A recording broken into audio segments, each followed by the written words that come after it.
What is going on, everybody? This video is going to be a little bit more ecom focused for all my people that do ecom, and a little brand update, as today we are officially starting to scale. Just uploaded like 12 ads to Meta and gonna be dumping like 5 to 10 ads a day. So it's pretty much all you need to scale, as long as creatives are made with intent.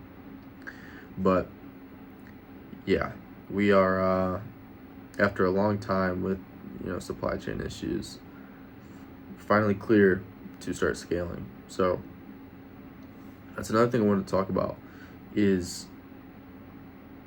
the fulfillment side of things, because fulfillment is just never talked about, bro.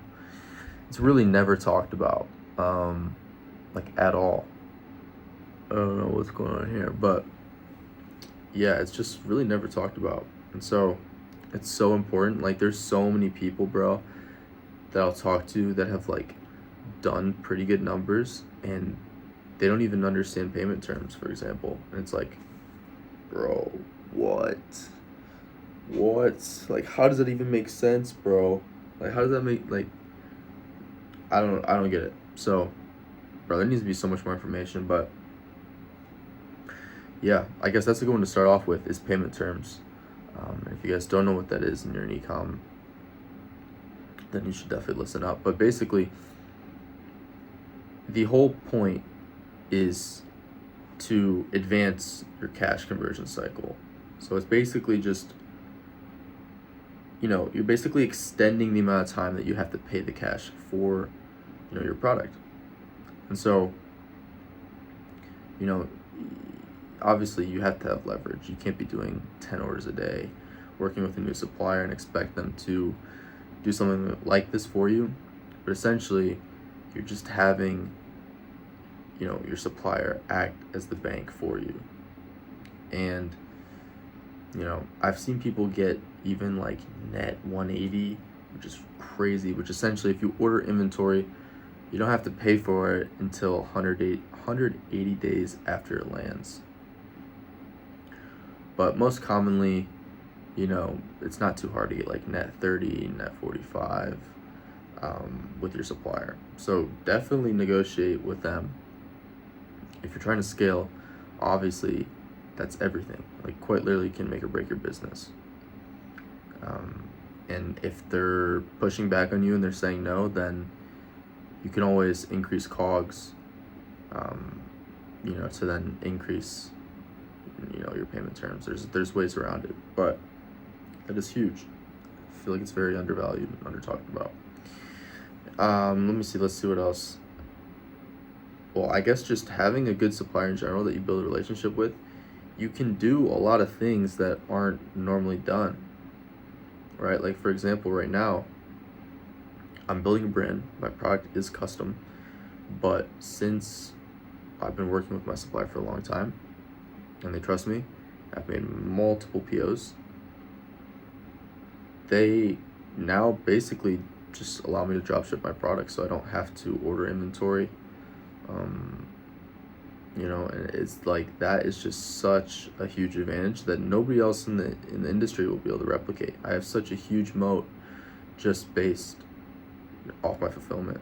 And so, essentially, like, unlimited scaling potential. I don't have to worry about running out of inventory.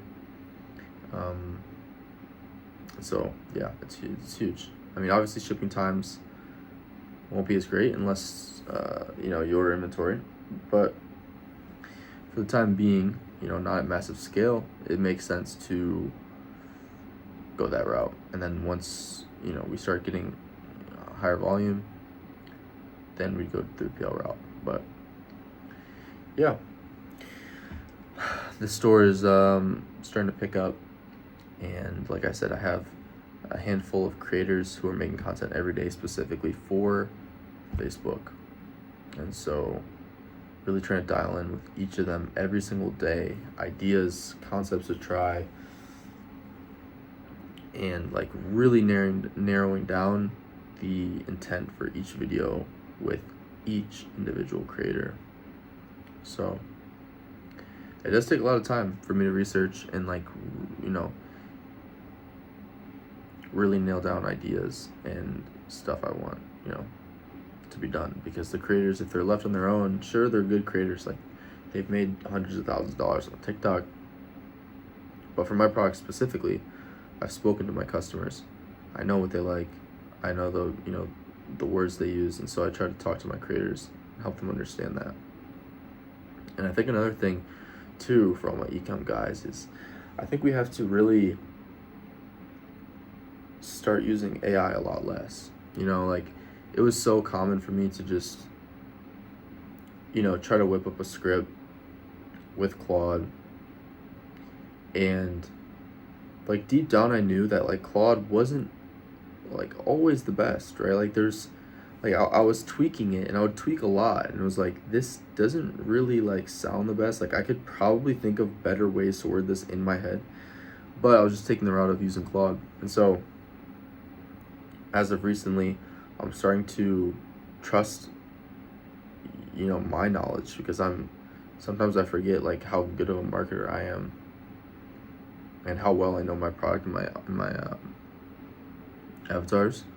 And so yeah, bro, like one of my top ads right now is literally just one I cooked up entirely myself, with myself in it. Like just straight, it was quite literally off the brain when I was filming. Like I was being extremely thoughtful with every line that I said, and I took breaks, but like that whole video was just scripted by myself. And so it's like, it really makes me think, and so what I think is best is to, and obviously everybody's different, but for me is creating the entire ad. So I'm writing the entire copy, and keep in mind I'm talking about mostly like UGC ads, so not super like direct response heavy. And you write the entire ad, write all the copy, and then you give it into Claude, and you have it essentially just proofread it, make it a little bit better, optimize for retention, just have it tweak it slightly to make it much better.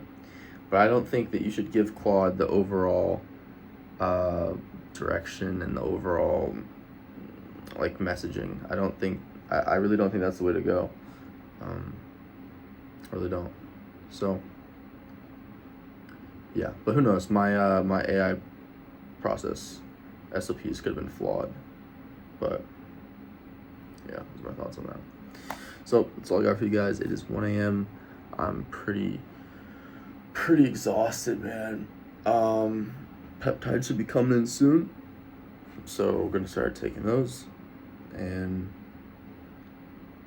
obviously it's literally just it's like I have so much inflammation in my body, I just need it all gone, bro. I need it all gone. So that's the goal with like all the BPC, all that stuff, man. It's mostly all these peptides is just to get rid of all the inflammation in my body, and specifically in the gut. But yeah, don't want to bore you guys too much. That's all I got. I will catch you all tomorrow as always. Like the video if you haven't already. Hit that subscribe button. I do these for free, bro. I don't have anything to gain from these, to be quite honest with you. So that's all I ask, but see you guys tomorrow.